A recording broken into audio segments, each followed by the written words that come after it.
Assalamualaikum warahmatullahi wabarakatuh. Selamat pagi, salam sejahtera bagi kita semua. Perkenalkan, saya Firly Tarini, dosen Diploma 3 Teknologi Bandara Akademi Bakti Kemanusiaan Palang Merah Indonesia, Jakarta. Video ini dibuat untuk memenuhi persyaratan salah satu sertifikasi dosen tahun 2026, yaitu pernyataan diri dosen dalam Unjuk Tridharma Perguruan Tinggi atau PDD UKT PT, yaitu dalam hal pengajaran. Izinkan perkenalkan saya untuk membahas salah satu mata kuliah yang saya ampu, yaitu aferesis. Pada mata kuliah aferesis ini terdiri dari dua SKS, yaitu satu SKS teori, satu SKS praktikum. Dari mata kuliah aferesis ini diharapkan mahasiswa mampu untuk melakukan seleksi donor, kemudian bagaimana cara pengambilan donor darah dengan metode aferesis, kemudian bagaimana cara menjalankan mesinnya, dan juga penanganannya dalam apabila terjadi troubleshooting atau permasalahan. Dan juga mahasiswa diharapkan mampu melakukan penanganan bila terjadi reaksi samping pada donor darah metode aferesis, dan juga diharapkan mahasiswa dapat melakukan pendokumentasian atau pencatatan pelaporan. Bobot penilaian dari materi kuliah aferesis ini terdiri dari absensi 10%, penilaian tugas 20%, ujian tengah semester 30%, dan ujian akhir semester 40%. Materi kuliah aferesis ini terdiri dari 14 pertemuan, dan di dalamnya terdapat 2 evaluasi, yaitu terdiri dari ujian tengah semester dan juga ujian akhir semester. 14 pertemuan ini terdiri dari pertemuan dengan materi kuliah konsep dasar dari aferesis serta bagaimana jenis dari mesin aferesis tersebut, dan juga bagaimana melakukan screening donor darah aferesis, kemudian bagaimana proses penanganan atau cara kerja dari mesin aferesis, dan juga bagaimana cara menangani apabila terjadi permasalahan atau troubleshooting pada mesin tersebut. Dan berikutnya pertemuannya ini terdiri juga dari bagaimana pengambilan komponen darah aferesis, yaitu dengan trombosit aferesis, eritraferesis, plasma aferesis, aferesis terapi, concurrent aferesis, dan juga bagaimana menangani reaksi samping yang terjadi apabila terjadi gejala atau penanganan reaksi donor darah dengan metode aferesis. Dan yang terakhir adalah bagaimana melakukan pencatatan serta pelaporan dari proses dari donor darah metode aferesis ini. Selanjutnya mari kita saksikan bagaimana proses pengajaran di dalam kelas. Mari kita saksikan bersama. Terima kasih. Assalamualaikum warahmatullahi wabarakatuh. Selamat pagi.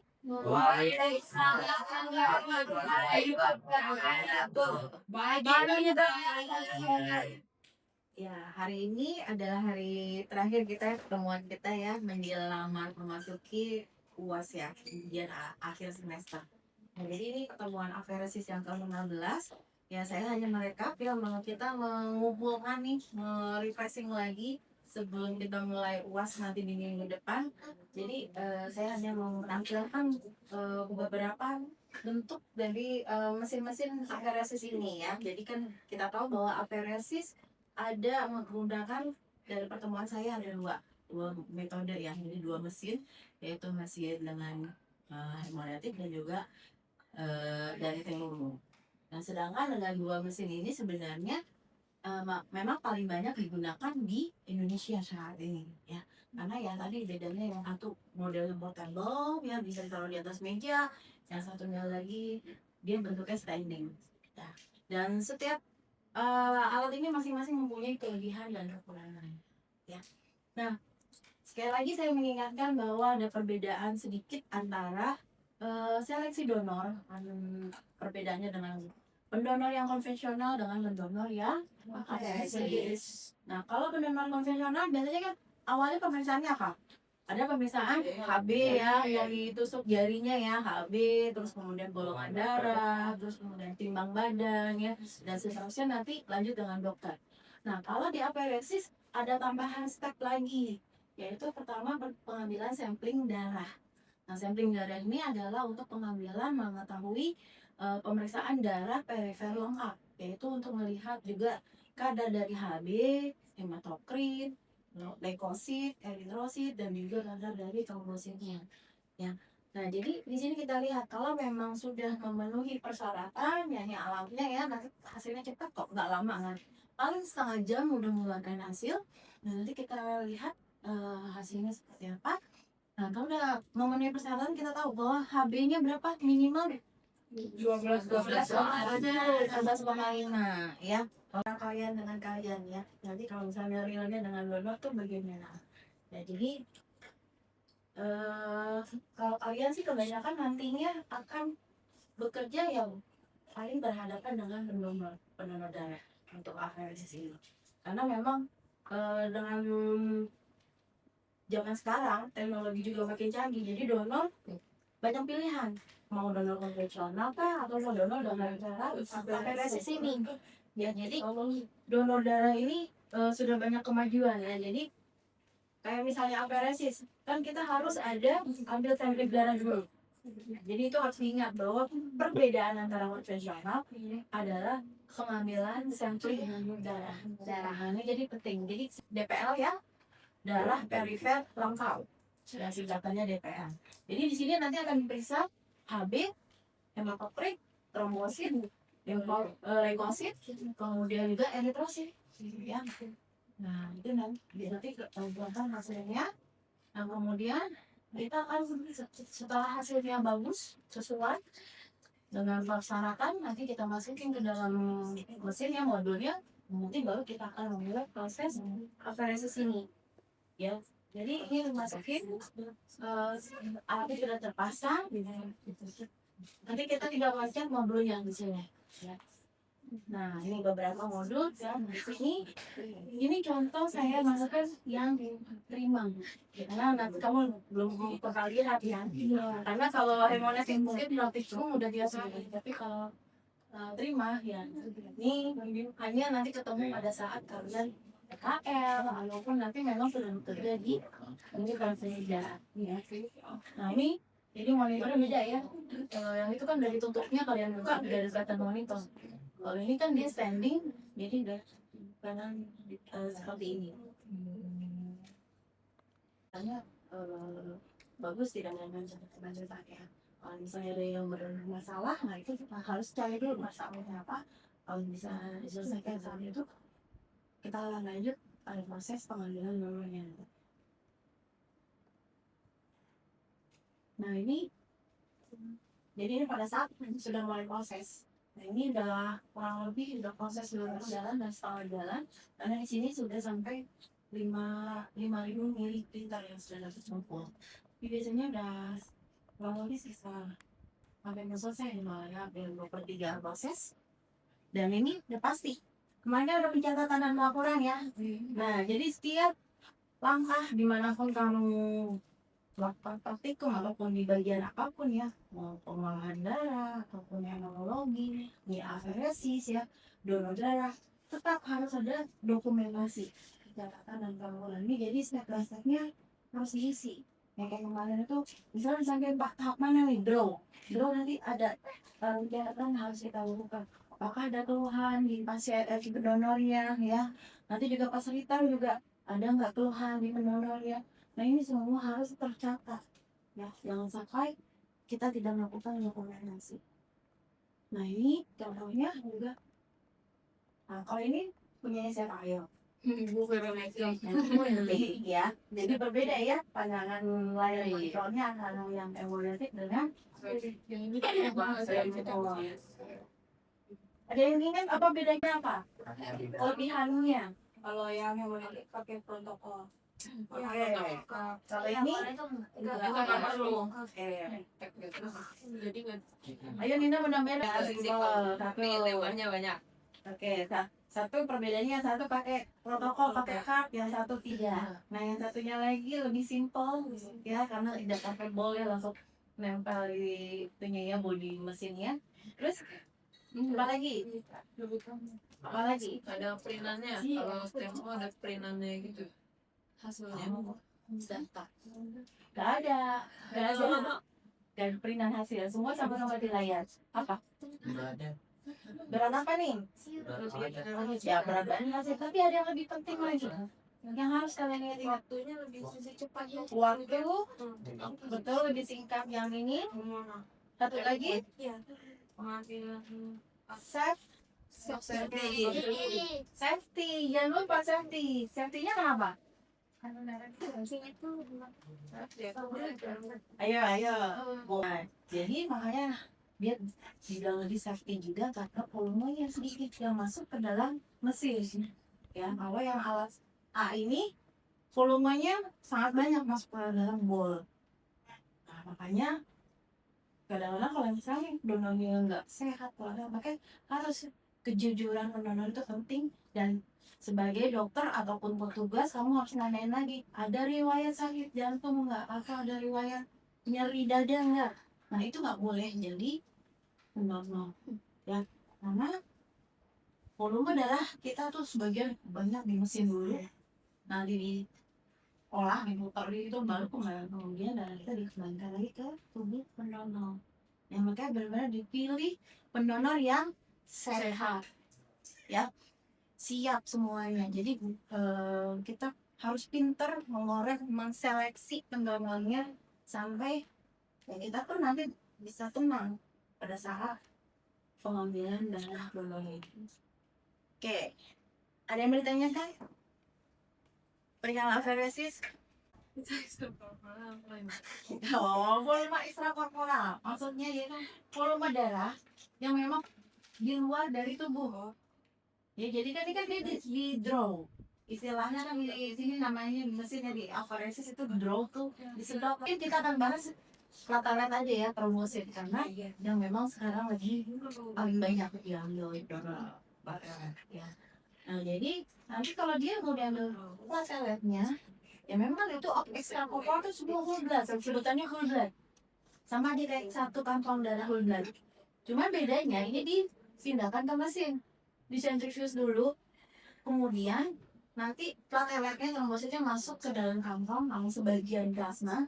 Nah, darah merahnya pindah lagi ke dalam tubuh si pendonor.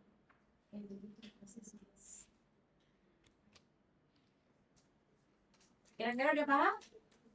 Jadi volume ekstrakorporal yaitu volume darah yang berada di luar tubuh.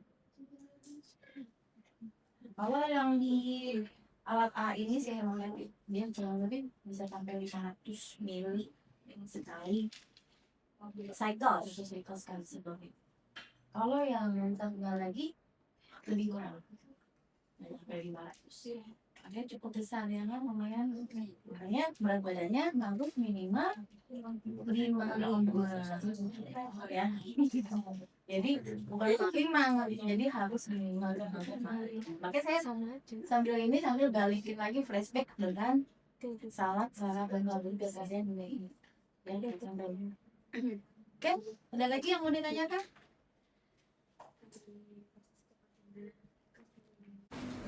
Ya, apa Sakira?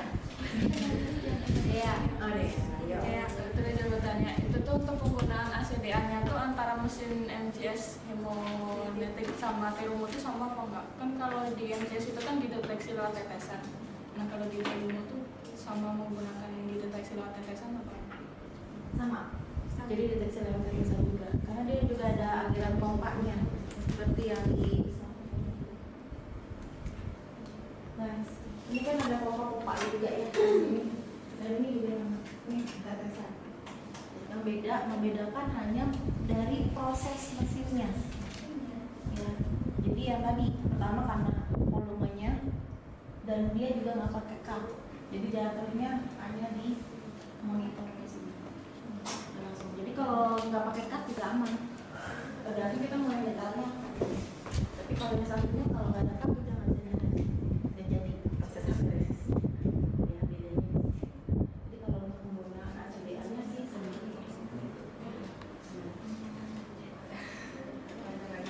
Kira-kira seperti itu. Ada lagi?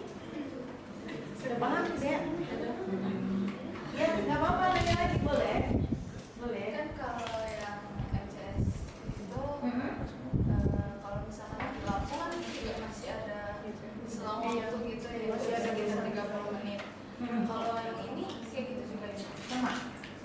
Jadi semua alat ini kan kita sebut kayak otomatis ya.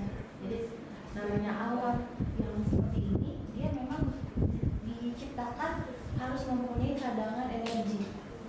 Ya. Jadi kalau misalnya pun mati lampu dia masih ada berjalan. Tapi tergantung mesinnya.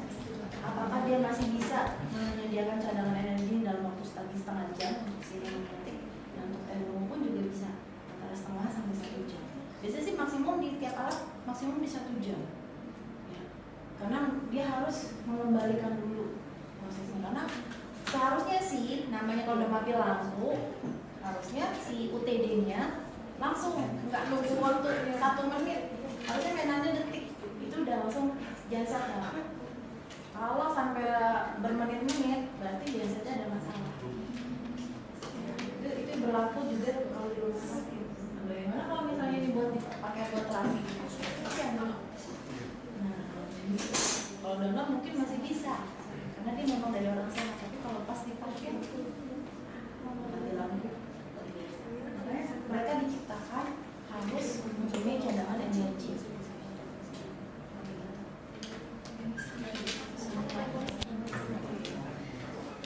Oke, ada lagi? Kalau nggak ada, kita lanjutkan lagi dengan diskusi dan presentasi dari kelompok 1 ya. Oke, silakan. Assalamualaikum warahmatullahi wabarakatuh. Waalaikumsalam warahmatullahi wabarakatuh. Selamat pagi teman-teman. Perkenalkan kami dari kelompok 1. Di sini kami akan memaparkan tentang guna perbandingan kualitas trombosit sentral dari platelet yang rich plasma dan platelet apheresis pada jumlah trombosit dan residu leukosit. Di sini saya tidak sendiri, saya bersama teman-teman. Perkenalkan, saya sendiri Rizky Rani. Saya sendiri Naik. Saya Dimas Sagan. Saya Gizi Pogo, saya Vina Naila, saya Diariska.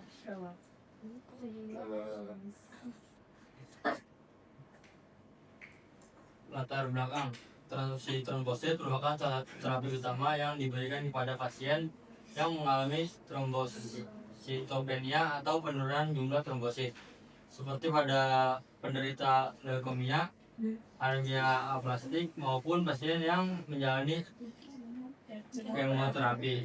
Komponen trombosit dapat diperoleh melalui 2 metode. Ya, jadi makanya dia itu bisa berkembang bisa menjadi sel darah merah, ya jadi leukosit, kemudian jadi trombosit ya sisi sel CD3+. Dan kalau kamu searching bisa nanti kelihatan bahwa dia adalah sel hematopoietik yang bisa berdegenerasi menjadi sel-sel darah nantinya. Ya. Memang sih lebih baik kan daripada tadi saya bilang transplantasi sumsum tulang. Sumsum tulang susah carinya. Kalau ini kan dari tubuhnya si pasiennya itu sendiri, ya jadi dikumpul dikasih obatnya ya kayak growth factor kayak ini kan nanti biasanya dikasih obat ini dulu stimulating factor. Nanti akhirnya terbentuk si CD34 ini banyak. Nah, barulah itu yang diambil dikumpulkan kalau di mesin aferesis bisa nanti dikumpulkan baru ditransfusiin lagi ke dalam tubuh si pendonor si pasiennya. Jadi si pasien ini istilahnya jadi kalau dia ada gangguan darah, misalnya kekurangan eritrositnya nggak bagus, nah diharapkan dengan adanya CD34 ini bisa membentuk sel darah merah yang lebih baik lagi, lebih bagus. Oke, semua materi sudah saya berikan ya, dan kita tinggal menghadapi UAS yang akan dilaksanakan minggu depan. Ada lagi yang masih mau ditanyakan dari semuanya yang telah disampaikan? Tidak. Oke. Jadi tadi kita juga sudah menyelesaikan diskusi juga dengan presentasi dari kelompok 1. Jadi sudah semuanya maju ya untuk diskusi kita hari ini. Terima kasih. tugas-tugasnya juga sudah dibuat. Terima kasih. Kita ketemu lagi nanti di lain semester ya, semester depan. Oke, wabillahi taufiq wal hidayah. Wassalamualaikum warahmatullahi wabarakatuh. Terima kasih.